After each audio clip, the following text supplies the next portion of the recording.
क्या रेलवे में नौकरी खत्म हो रही है? क्या अब सारी नौकरियां ठेके पर दी जा रही हैं?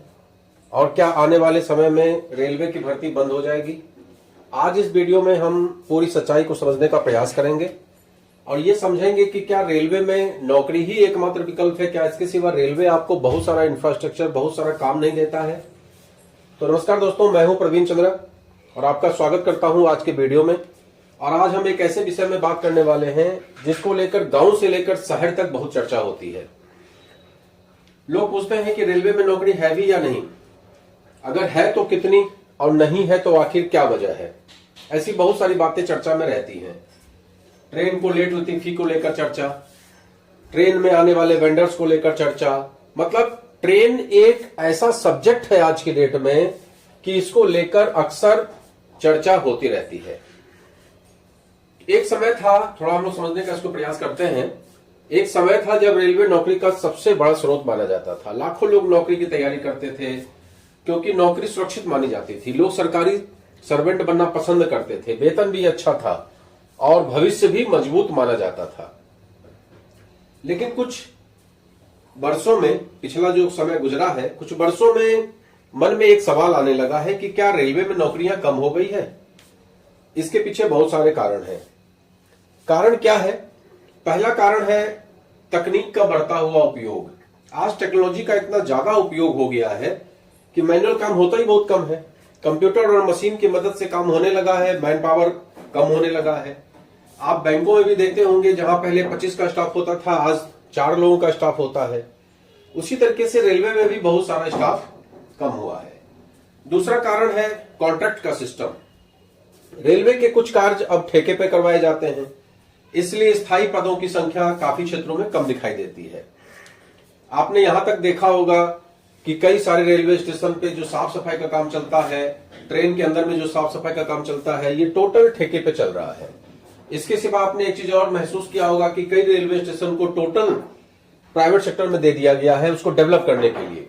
और नतीजा क्या है कि जो रेलवे स्टेशन सरकारी तंत्र के अंदर अभी भी है, वहां की स्थिति और जो प्राइवेट सेक्टर में दे दिया गया वहां की स्थिति आपको खुद ही फर्क पड़ समझ में आ जाएगा। जैसे सिंपल किसी भी railway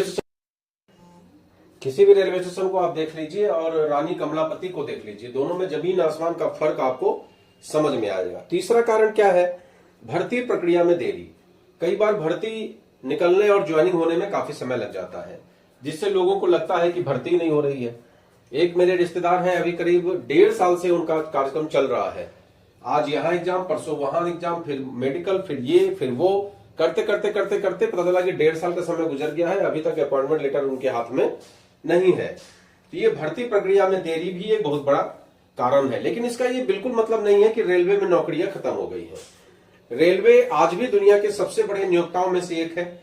track maintenance, loco pilot, technician, station master, ticket examiner, engineering, signal विभाग, प्रशासन और कई अन्य क्षेत्रों में कर्मचारियों की जरूरत रहती है।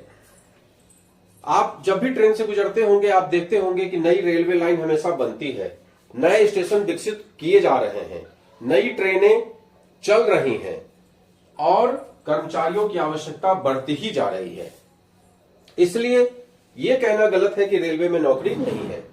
सही बात तो यह है कि प्रतियोगिता बहुत बढ़ गई है।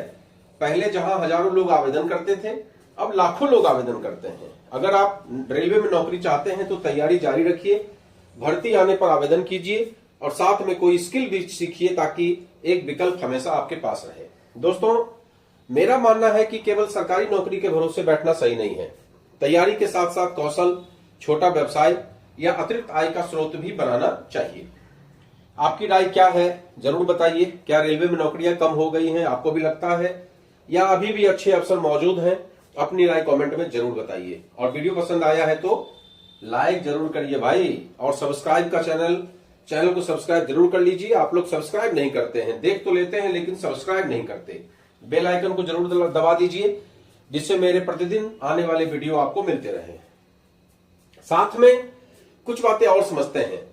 रेलवे में भले ही एक व्यक्ति की नौकरी लगे, लेकिन उसके कारण कई लोगों की दुकान और रोजगार भी चलता है। दोस्तों, आज हम बात करने वाले हैं ऐसे व्यापार के बारे में जो रेलवे केवल कर्मचारियों को नहीं देता बल्कि लाखों लोगों को अप्रत्यक्ष यानी इनडायरेक्ट एम्प्लॉयमेंट भी देता है। जरा सोचिए, एक रेलवे स्टेशन के आसपास कितने लोग अपनी रोजी रोटी कमाते हैं, जरा सोचिए। चाय बेचने वाले, खाने पीने की दुकान, coolie, auto, e rickshaw, taxi, hotel lodge चलाने वाले, बुक स्टॉल वाले, साफ सफाई वाले, सुरक्षा के कर्मचारी, इन सभी का आय का एक बहुत बड़ा हिस्सा रेलवे यात्रियों से आता है। इसके अलावा रेलवे के लिए ट्रैक, कोच, इंजन के पार्ट्स, यूनिफॉर्म, खान पान और अन्य सामान बनाने वाली हजारों कंपनियां भी काम करती हैं। इन कंपनियों में लाखों लोग रोजगार पाते हैं। अगर किसी शहर में नया रेलवे स्टेशन बनता है या नई ट्रेन चलती है तो आसपास के व्यापार में भी वृद्धि होती है, जमीनों की कीमतें बढ़ती हैं, दुकानें खुलती हैं और नए रोजगार के अवसर पैदा होते हैं। इसलिए रेलवे को केवल नौकरी देने वाला विभाग कहना सही नहीं होगा। रेलवे एक ऐसा तंत्र है जो सीधे तौर पे प्रत्यक्ष अप्रत्यक्ष रूप से करोड़ों लोगों की आजीविका से जुड़ा हुआ है। आज भारतीय रेलवे में करीब 12 से 12.5 लाख कर्मचारी हैं। एक कर्मचारी के परिवार में औसतन 4 से 5 सदस्य हैं। मतलब रेलवे कर्मचारियों के कारण ही करीब करीब 50 से 60 लाख लोगों की आजीविका सीधे जुड़ी हुई है।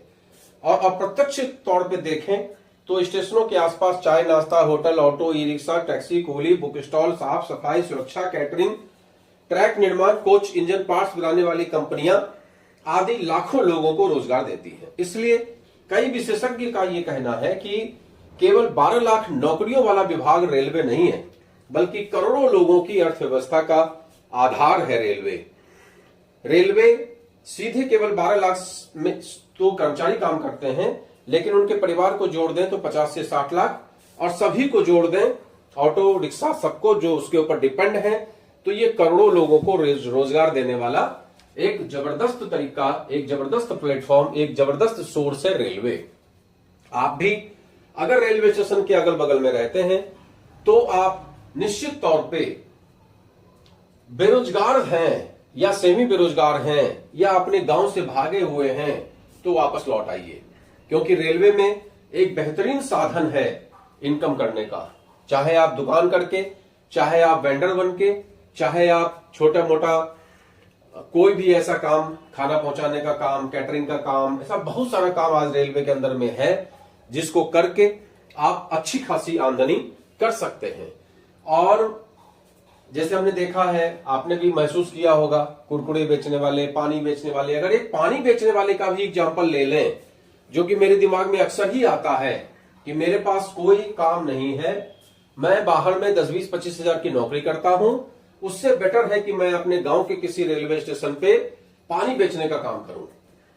एक स्टेशन से दूसरे स्टेशन के बीच में ही इतने पानी के बोतल बिक जाएंगे, खासकर गर्मी के समय में, बरसात के समय में, कि आपकी एक अच्छी खासी आमदनी हो जाएगी। सोचिए, एक बोतल पे करीब करीब 6 रुपया तो सीधा सीधी बचता है, क्योंकि आपने महसूस किया होगा कि प्लेटफॉर्म पे रेल नीर 14 रुपए का बिकता है और अंदर वही थोड़ा ठंडा करके 20 रुपए का लोग लेते हैं हंस के। 6 रुपए तो सीधा सीधी हो गया। उसके सिवा 14 रुपए में भी कुछ ना कुछ कमीशन वेंडर आपको दे देगा, जिससे आप लेंगे। मान लीजिए 2 रुपया दे दिया तो 6 तो 8 रुपया पर बोतल बच रहा है। दिन भर में अगर हमने 100 बोतल का रखा, 100 बोतल्स, तो 8 रुपए के हिसाब से कितना हो गया? 800 रुपए। 800 रुपए की आमदनी हो गई। और महीने की आमदनी कितनी हो गई? 24-25 हजार। तो ये हमने सिंपल 100 बोतल का एग्जांपल दिया।